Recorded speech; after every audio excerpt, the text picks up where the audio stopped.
Welcome to இதயம் channel. இப்போ cauliflower தொக்கு செய்ய போகிறேன். நீங்களும் அதை செஞ்சு பாருங்கள்.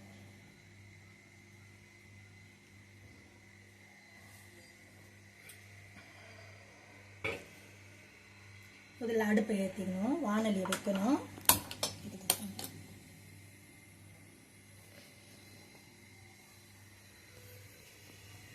கடாயில் எண்ணெய் ஊற்றணும். ஒரு 2 கரண்டி எண்ணெய் ஊற்றணும். சிறிதளவு சோம்பு,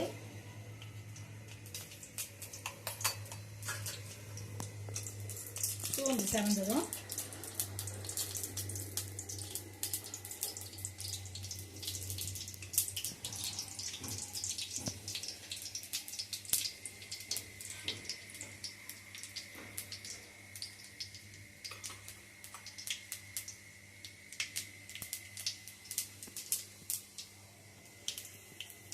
வெங்காயம் போடணும்.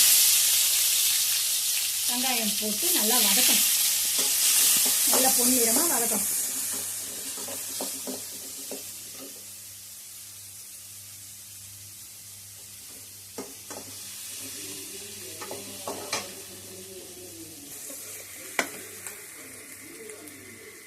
இஞ்சி பூண்டு பேஸ்ட்டு கொஞ்சம் ஒரு 2 டீஸ்பூன் போடணும். அதையே அந்த வெங்காயத்தை கூடவே வதக்கணும்னா அந்த வாசம் போகும். வாசம் போகிற வரலும் வதக்கணும். அப்புறம் தக்காளி போடணும். தக்காளியை போட்டு நல்லா வதக்கணும்.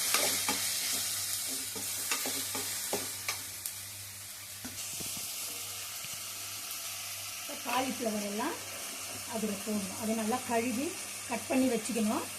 வச்சுட்டு இந்த காலிஃப்ளவர்லாம் அதில் போடணும்.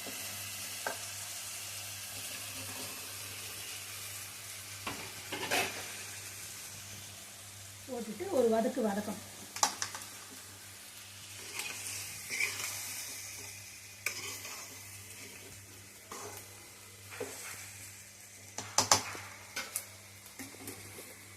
வதக்கிட்டு கொஞ்சம் மஞ்சள்தூள்,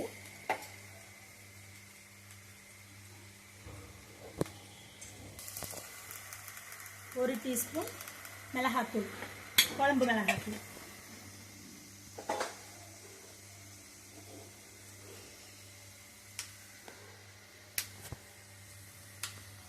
கொஞ்சம் மிளகுத்தூள்,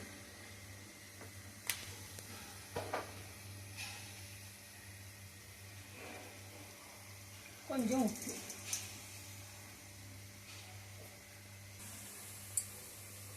தேவைக்கேற்ப தண்ணி ஊற்றிட்டு அதுக்கு வேக வைக்கணும். ஒரு கலரிட்டு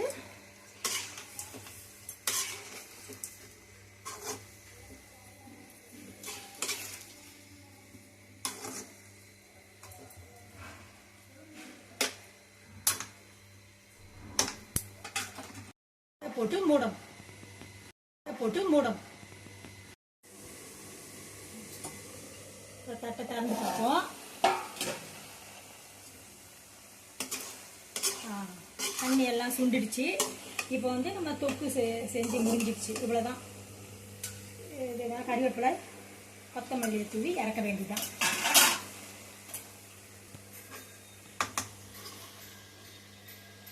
ஒரு கலரிட்டு கொத்தமல்லி கருவேப்பிலை போட்டோம் இல்லையா, ஒரு கலரிட்டு அப்படியே மூடி வச்சுக்க வேண்டியதான்.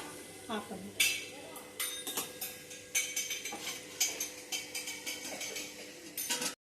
சுவையான காலிஃப்ளவர் தொக்கு ரெடி ஆயிடுச்சு. நீங்களும் சமைச்சு பார்த்துட்டு எனக்கு கமெண்ட் பண்ணுங்கள். தேங்க்யூ.